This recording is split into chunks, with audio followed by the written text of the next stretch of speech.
Hi, and welcome to On the Money with NEDAP, the show about community economic justice in New York City. I'm Deyanira Del Rio, and I'm your host on today's show about worker cooperatives in New York City.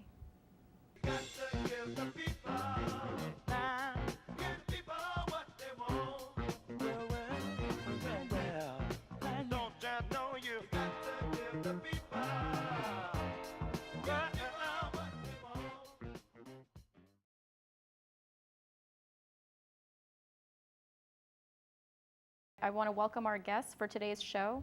We have Vanessa Bransburg from Center for Family Life. We're also joined by Sekou Siby from Colors Restaurant and the Restaurant Opportunity Center of New York, and Gowri Krishna from Urban Justice Center, the Community Development Project. Thank you all for joining us today. Thanks. Thanks. So let's get started by just defining and explaining what is a worker cooperative. What are some of the defining characteristics? Yeah, for us at Rock New York, Worker Cooperative is a business venture that focuses mainly on the workers instead of a group of workers instead of the individual.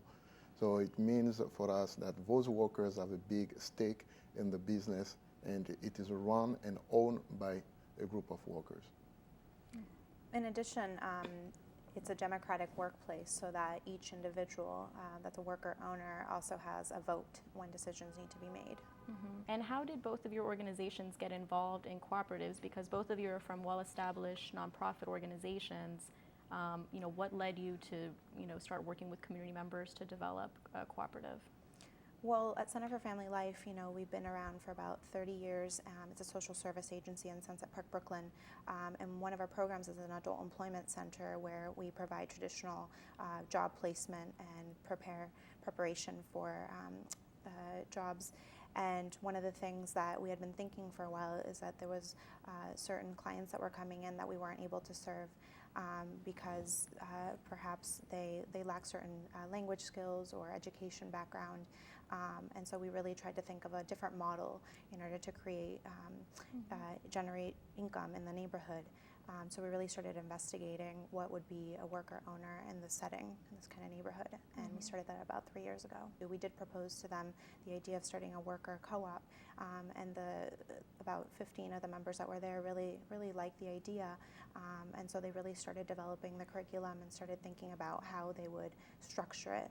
And that's when they started really going forward with it. Mm-hmm. Great. And what kind of businesses have you all formed now as a result of that process? Yeah, so we've, as a Center for Family Life, been able to incubate 2 worker owner co-ops and a collective. The first one is Si Se Puede Women's Cleaning Cooperative, which does house cleaning services in different boroughs. The second one is actually We Can Fix It Handy Person Cooperative, and they do mostly remodeling services in homes. The third one is Beyond Care, Child Care Cooperatives. They do nanny services.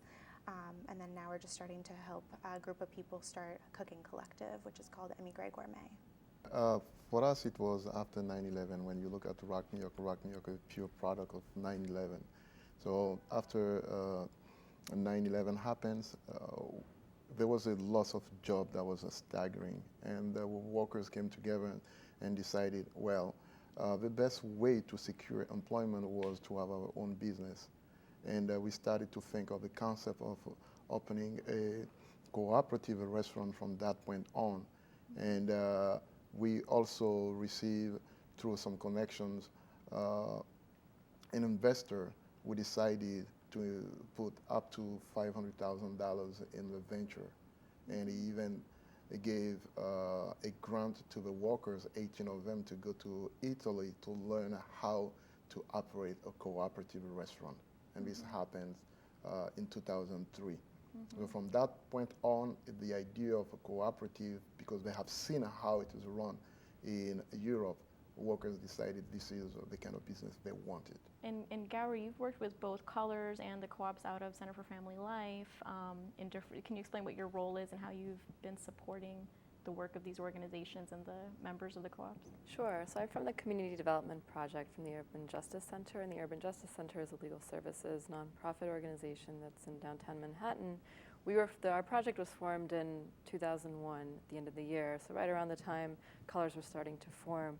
So some of the attorneys from our project really helped in shaping what colors ended up looking like, along with a team of lawyers from pro bono law firms all throughout the city and from community economic development clinics at Fordham Law School, and then we're working with other law schools as well. And so some of those resources, a lot of what we learned in the beginning with colors, we were able to sort of implement when it came time to working with the Center for Family Life co-ops, which was about a couple of years ago. So the first co-op was the house cleaning co-op that had been up and running by themselves for about a year. They'd been unincorporated, doing very much what they're doing now, but had some issues about how do we get incorporated, how do we structure ourselves. They reached out to us and we were able to, over a series of over a year or so, really doing a lot of the research and presenting them with different options on how they can get structured. And it's a little bit different than what Colors was, and there are two different types of cooperatives. We were able to help them figure that out with them. And what are some of the options for groups that are thinking about starting a cooperative? What are the different options in terms of how they can be structured?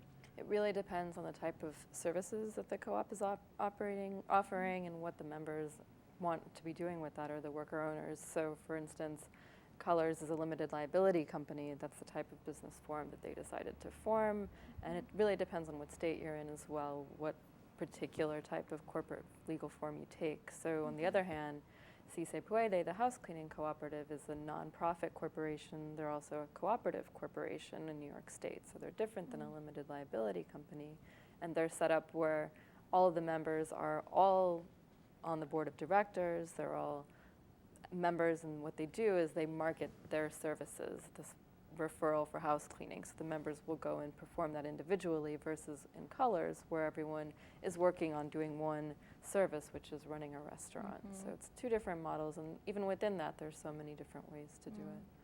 How do these things jive? Because running a business is hard enough when you're doing it on a for-profit model, much less trying to, engage people cooperatively. So what are those challenges, and how do you all and your members balance those two competing goals?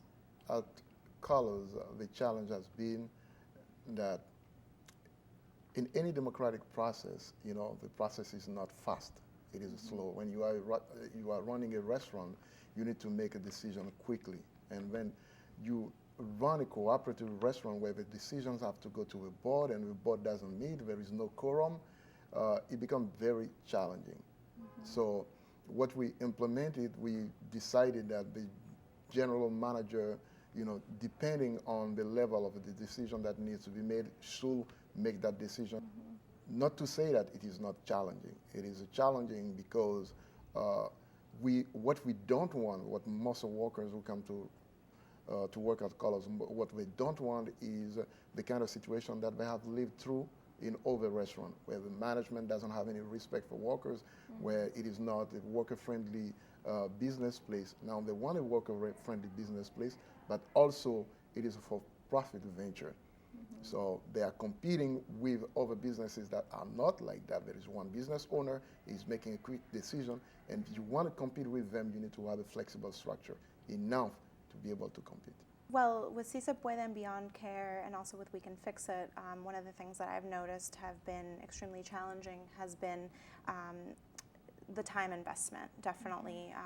As you were saying, really making sure that the members understand that there needs to be a lot of sort of back and forth, a lot of really positive communication, and really understanding that they're going into something that's not just getting a job. It's not just an automatic, that it takes a lot of time to really go through the process and get something that everybody is okay with. So what a lot of the co-ops have decided to do, the 3 co-ops, is actually utilize the consensus decision-making process versus majority voting when possible, so that people do feel included in things that pass.